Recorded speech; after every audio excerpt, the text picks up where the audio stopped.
Now, one versatile technique that's used by stampers and scrapbookers alike is heat embossing. Heat embossing is a technique that really brings something special to your projects. With just basic materials, you can add just that special something to all of your projects. And tonight we have Tami White to show us just how easy it is to heat emboss. Thanks, Hi, Vanessa. Tami.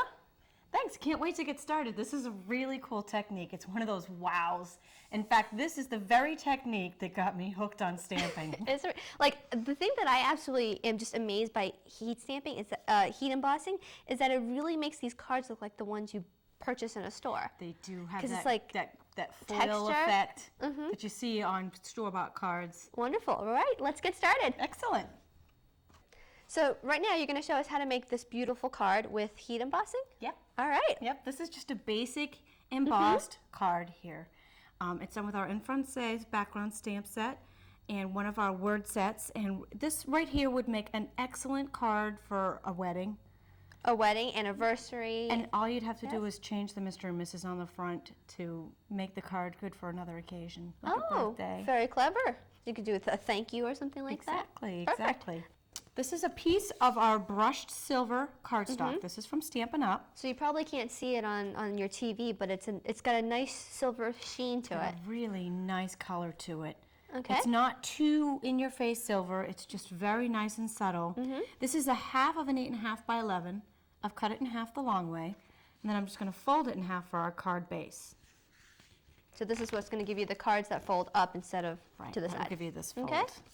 Next, I'm going to take a piece of basic black cardstock, and this is a quarter of a sheet of basic black, and I'm going to use our In Francais background stamp set. Now the trick to the embossing is the ink that you use. Right now I'm going to use our VersaMark, which is a watermarking stamp pad. Now what does watermarking mean? This is a really good question, Vanessa. The watermarking means that it'll bring out a pigment of whatever color that I stamp it on. It's a watermark. Exactly, and you can do this on any color. You can do it on green or red or blue, and it'll bring out a watermark of whatever you stamped into. It makes great backgrounds. That's good. one use for VersaMark, and there are many others, so stay tuned for some future episodes for some more uses for VersaMark. Right. Another great use for it is heat embossing.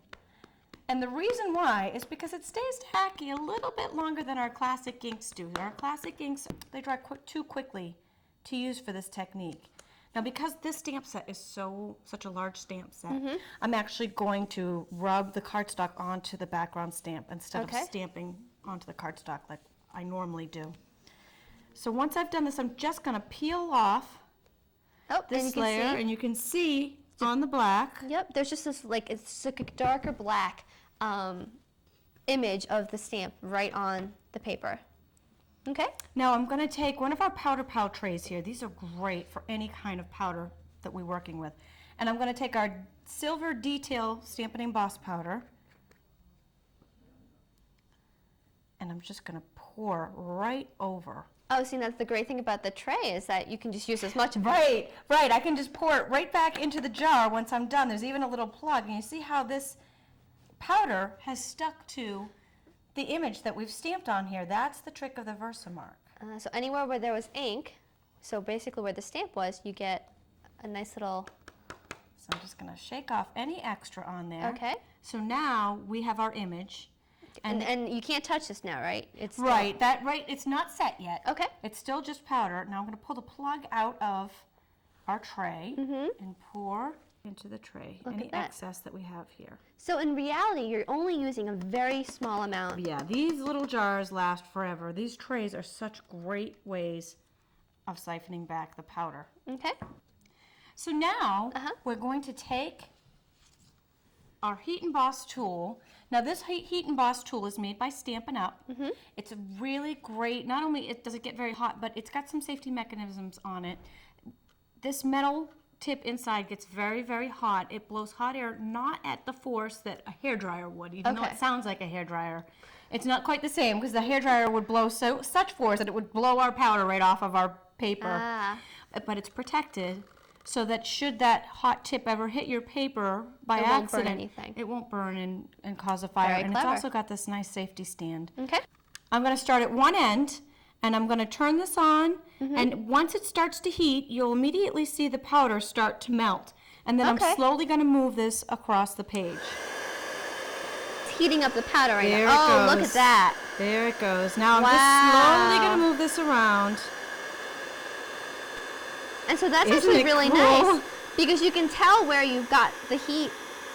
You know where you need to go with the heat gun. Look at that. That is beautiful. Like, this itself is already a wow factor because I'm just absolutely amazed. The ink is just popping up. The embossing powder is, I guess it's just setting at this point. Once the powder heats up, it melts, and when it melts, it puffs up. Ah. And So so that's what's it's going to give you that 3D texture. That raised effect. Wow, And look voila. at that.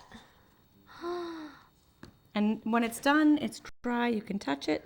The ink has just risen off the piece of paper, and it's just absolutely gorgeous. This is just confetti white cardstock, and this is our small tag punch from Stampin' Up. Okay. So anytime I use a punch, I like to use it upside down. So you can see so what I you're can see punching. exactly where I'm punching on the paper. And then I'm just going to punch out this little tag. Okay. So that's for that right there. And then we're going to take our Mr. and Mrs. stamp. And once again, you can use other expressions like thank you. You can use Right. happy make birthday. it good for any occasion. Whatever occasion you have, you can just use another word stamp for that. So this card is very versatile.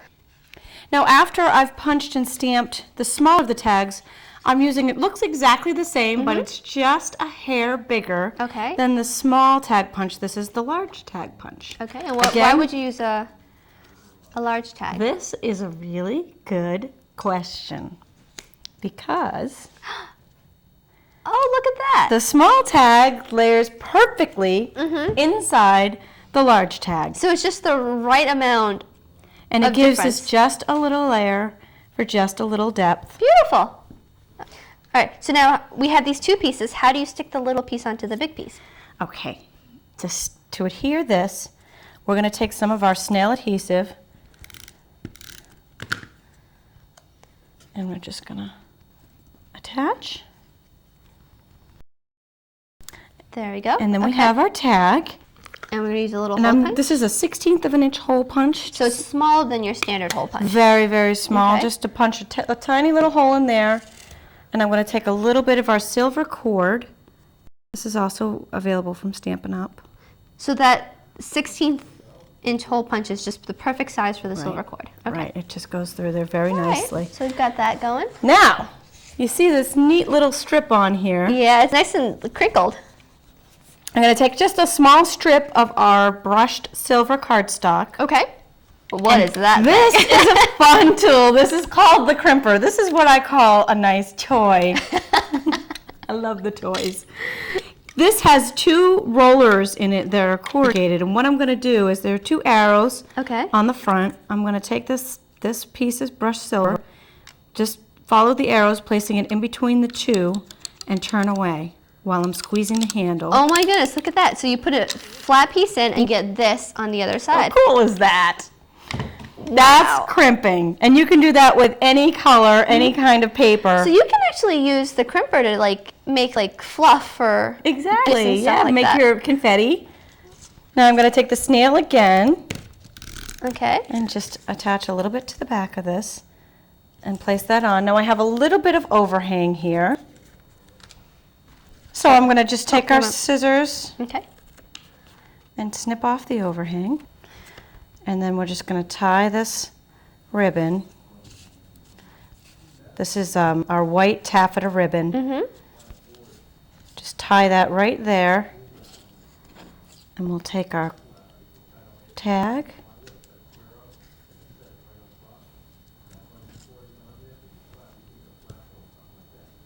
And tie the knot. We'll take our